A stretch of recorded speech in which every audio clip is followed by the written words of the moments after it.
Oke, kita lihat siklus pemuda 20 tahunan. Dari 1908 ada orang yang bernama Muhammad Yamin, ada bernama Syahrir. Mereka adalah semua yang luar biasa. Usianya 16 sampai 20 tahun dan itu adalah anak kedokteran. Di tahun ini tidak sedikit anak muda mahasiswa itu menjadi mahasiswa kedokteran waktu itu. Tapi mereka sudah susah kuliahnya mau menjadi dokter, tapi tidak pikirkan kebangsanya. Akhirnya terciptalah di 1928. Mereka bikin kongres pemuda, ada Jong Sumatera, Jong Papua, Jong Ambon, Jong Celebes, Jong Islamatan Bon, Jong Japa berkumpul di Jakarta bikin kongres, menghasilkan 3 poin: bertanah air satu, berbangsa satu, dan berbahasa satu. Artinya apa teman-teman? Mereka di masa sulit waktu kongres ini, mereka tidak ada AC. Waktu kongres mereka tidak ada grup WhatsApp. Waktu kongres mereka tidak ada wifi. Bahkan waktu mereka kongres ada Belanda jalan-jalan di sekitar tempat kongresnya bawa senjata. Begitu terancamnya mereka untuk menciptakan yang namanya Indonesia. Mereka lah anak-anak muda yang menciptakan sebelum ada negara bernama Indonesia. Bahkan lagu Tanah Air Kita diciptakan di tahun ini, dan itu anak muda. Lanjut progresnya di tahun 1945 diculiklah Bung Karno sama Bung Hatta ke Rengas Dengklok untuk kemudian dipaksa merdekakan cepat Indonesia. Dan Anda tahu siapa itu? Mahasiswa. Anda tahu siapa itu? Anak muda. Begitulah anak muda dulu memainkan perannya. Pertanyaannya, apa kita bikin kita ini? Kita sudah disuguhi dengan berbagai macam fasilitas dan segala macam. Lalu kemudian hari ini Rijal pun, kayaknya masih kecil sekali yang saya bikin. Perlu tangan-tangan, perlu otak-otak yang cerdas dari teman-teman UIN Alauddin Makassar. Lanjut. Pemuda dulu, pemuda sekarang kita bisa bedakan lah teman-teman. Tidak usah kita bicara banyak, tapi kita bisa bandingkan sekali. Kita sekarang menikmati fasilitas, bisa duduk empuk di ruang, bisa berseminar di auditorium yang sangat megah ini. Itu karena apa? Mereka dulu yang memperjuangkan kita. Lalu bagaimana kita sekarang? Disinilah peran kita mempertanyakan apa sebenarnya kontribusi ini. Ya. Lanjut saja. Bonus demografi hanya sekedar akan menjadi angka kalau kita tidak memaknai apa yang sebenarnya ingin kita lakukan. Dia akan menjadi cilaka demografi kalau kemudian ini hanya sekedar angka. Maka tadi di video awal, angka yang diratapi gini. Wah, begitu banyak anak muda yang hebat di depanku ini. Wah, Masya Allah. Kalau ini kita bisa semangat kemampuan belajar, berkolaborasi, dan suka dengan tantangan, saya kira begitu banyak solusi yang bisa kita lahirkan buat Makassar, buat Goa, bahkan juga mungkin buat Sulawesi Selatan. Dan yang paling penting adalah saya ingin sampaikan di sini, saya pernah dikasih tahu sama dosenku, mantan Bupati Bantaeng dan juga Gubernur Sulawesi Selatan, Prof. Nurdin Abdullah. Dia bilang, Rijal, iya Prof. Dia sampaikan saya di Pantai Marina waktu itu lagi makan ubi goreng, lagi petik ubi, lagi cabut ubi dan makan durian waktu itu di Pantai Marina. Dia ajari saya, Jal, ya siap Prof. Kau tahu? Iya Prof. Jepang itu negara apa? Tahu-tahu sedikit Prof. Jepang, kita Indonesia adalah negara yang memiliki ideologi bernama Pancasila. Oh iya betul itu Prof. Tetapi Jepang yang amalkan itu. Kaget saya. Indonesia punya Pancasila, tapi yang amalkan Pancasila adalah orang Jepang menurut Prof. Nurdin Abdullah. Kenapa? Ternyata luar biasa. Etos kerjanya dahsyat, penghargaannya luar biasa di sana. Oleh karena itu, saya tarik apa ilmu-ilmu orang Jepang dari industri kreatif, apa yang membuat mereka kuat, apa yang membuat mereka hebat, ternyata belajarnya dari sini. Satu, dia memiliki yang namanya rumus Ikigai. Rumus apa? Ikigai. Ada 4 hal. Yang pertama, dia melakukan sesuatu karena passion. Karena passion. Apa itu passion karena? Passion adalah lakukan sesuatu yang kamu senangi. Saya awalnya suka sekali ngajar, tapi saya tidak mau jadikan profesi. Ternyata saya lebih senang mencipta. Saya senang menulis. Video-video yang kita tonton itu sebenarnya hasil tulisan yang kemudian saya tambahkan sedikit suara, saya tambahkan editing, saya tambahkan musik. Jadilah sesuatu yang menarik menurut teman-teman. Kira-kira sederhananya begitu. Saya senang, saya lakukan sesuatu yang kita senangi. Passion. Kedua, profession. Ini adalah strategi pemberdayaan ini buat 2045. Pertama, profession. Kalau kita sudah senang terhadap apa yang kita kerjakan, kuasai apa yang kita kerjakan, Kamase. Kuasai. Anda suka mengedit, Anda senang, kuasai kalau bisa. Kalau perlu, Anda yang betul-betul ahli dalam editing A, editing B, editing C, dan seterusnya. Anda jago pidato, Anda ahli betul di sana. Anda ahli meneliti, Anda ahli betul di sana. lakukan segala sesuatu dengan yang kamu senangi dan yang kamu kuasai. Yang pertama passion, kedua profession, yang ketiga adalah vocation. Apa itu? Bayaran yang sesuai apa yang membuat sehingga kamu dibayar. Contoh, tipe memporona, bukan bermaksud membandingkan, tapi contoh saja.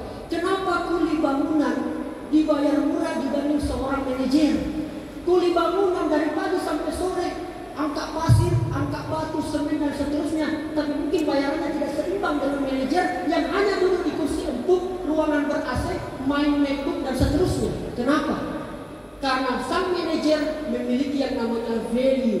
Ada value-nya. Dia bisa menggerakkan divisi-divisi yang lain. Dia bisa memiliki skill yang namanya people management, mengelola manusia. Itulah yang dimaksud dengan vocation. Jadi teman-teman, saya hari ini berdiri di sini, tetapi bisa mendatangkan segala sesuatu yang bernilai ekonomi. Kenapa? Karena itulah tadi, karena kita memiliki value yang tidak dimiliki mungkin sebagian orang. Terakhir, kalau kita sudah punya passion, profession, dan vocation, maka yang wajib yang kita pilih, yang kita harus memiliki mission. Apa itu mission, adik-adik sekalian? Bermanfaat untuk orang banyak. Buat apa banyak uang kalau banyak orang tetangga masih susah? Itu kenapa saya selalu berdoa, ya Allah, bukan bisa minta kaya. Bagaimana ketika kemudian ada orang susah, saya bisa bantu. Kalau hari ini saya bisa bantu dengan pengetahuan, paling tidak Allah masih takdirkan saya bisa memberi bantuan, punya misi ke sana. Dan inilah yang kita harapkan dari adik-adik semua. Banyak orang bukan kaya, bukan menghasilkan, tapi dia lupa missionnya adalah memberikan manfaat untuk manusia yang lain. Karena menurut saya pengusaha yang sejati adalah pengusaha yang humanis, yang memanusiakan manusia. Sebentar maghrib ini akan saya upload konten tentang bagaimana yang selama ini dibincangkan di ruang publik di media sosial. Kita memiliki skill bintang 5 tapi dibayar kaki 5, seperti pedagang kaki 5. Sebentar saya upload itu, dan itu buat dari keresahan. Lanjut, ini bagian-bagian terakhir. Data WCG, gara-gara ada pandemi, ada sekitar 8,5 juta pekerjaan yang akan hilang. Bisa jadi jurusan tak sekarang ini, setelah kita lulus dari UIN Alauddin, bisa jadi tidak ada pekerjaannya. Bisa jadi. Kalau begitu, apa yang kita harus lakukan? Yang kita lakukan adalah perkuat skill, latih keterampilan tak. Kira-kira begitu. Komitmen punya tim mental dan karakter-karakter seperti orang Bugis lah kira-kira. Nah, kalau itu kita punya insya Allah. Tetapi gara-gara banyak pekerjaan hilang, tapi ada juga pekerjaan baru yang muncul. Saya tidak usah jelaskan pekerjaan baru yang muncul, termasuk pekerjaanku ini sekarang, content creator. Saya konsultan beberapa politisi di Provinsi Sulawesi Selatan dan ada juga di provinsi lain. Artinya apa? Dulu saya tidak pernah cita-cita pekerjaan ini, tapi ternyata gara-gara eranya berubah, saya berubah juga, beradaptasi, punya keterampilan, alhamdulillah dapat. Itu saja yang bisa kita maksimalkan. Oke, tidak usah saya jelaskan ini tentang bagaimana tenaga kerja.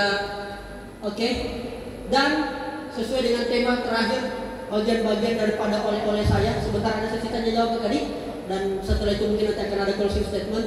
Pemuda 1945 dan 2045 100 tahun Indonesia. Ini sebelum kita masuk sesi tanya jawab, saya mau bilang anak muda teman-teman, ayo sekarang memiliki yang namanya mimpi. Kalau mimpi saja teman-teman tidak punya, kayaknya agak susah kita berbuat seperti apa maksimalnya. Yang kedua adalah fokus. Kalau Anda teman-teman sudah punya mimpi, tolong fokus. Kak, mimpiku 2, bisa Ji? Bisa. Yang penting kau bisa kerjakan Ji. Kak, mimpiku 3, bisa. Yang penting kau kerjakan, yang penting fokus. Setelah fokus, gigih. Inilah yang dibilang persisten. Inilah yang dibilang tangguh. Setelah gigih, tangguh. Inilah yang dibilang endurance, daya tahan. Anda jatuh 1 kali, bangkit 2 kali, jatuh 10 kali, bangkit 11 kali. Kami pelaku kreatif di media sosial selalu dihujat, konten tak bagus, mikasan, dihina-hina ki, dicaci maki ki. Apa itu Rijal baju itu terus? Apa itu celananya? Macam-macam sembarang kita dihina.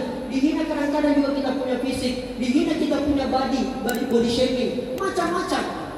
Tapi gara-gara itu yang saya bilang tadi, Pak Amran tadi bilang. Pak Amran bilang, 2 guru kita, yang hina kita dan yang puji kita. Terakhir, beradaptasi. Apapun mimpimu, pertahankan. Tapi yang perlu dirubah caranya. Dengan apa? Beradaptasi. Saya Rijal Jamal, kembalikan ke moderator. Assalamualaikum warahmatullahi wabarakatuh.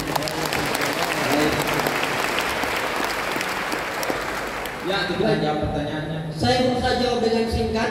setelah saya jawab nanti saya akan closing statement langsung saja kakak ya, biar kita lebih efektif. Pertanyaannya soal bagaimana kemudian soal apa tadi, karakter ya. Mana tadi yang bertanya? Siapa yang nama tadi? Ahmad yang dari Bulukumba. Paling penting sebenarnya yang harus kita ketahui adalah ekosistemnya kita. Kenapa saya selalu bicara ekosistem? Dulu deh waktu saya kuliah tidak ada, saya cari seperti kakak Rijal, tapi tidak ada saya dapat. Jadi saya menemukan sendiri, tidak ada seniorku mau ajarkan, tidak ada mau kasih tahu kak dan sebagainya. Akhirnya mau tidak mau dari situlah kemudian saya resah, akhirnya saya ciptakan sendiri.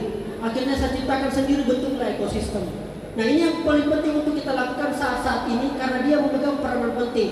Kalau kemudian kita menciptakan ekosistem kita sendiri, ruang kita sendiri, maka kita akan jadi pemainnya sendiri.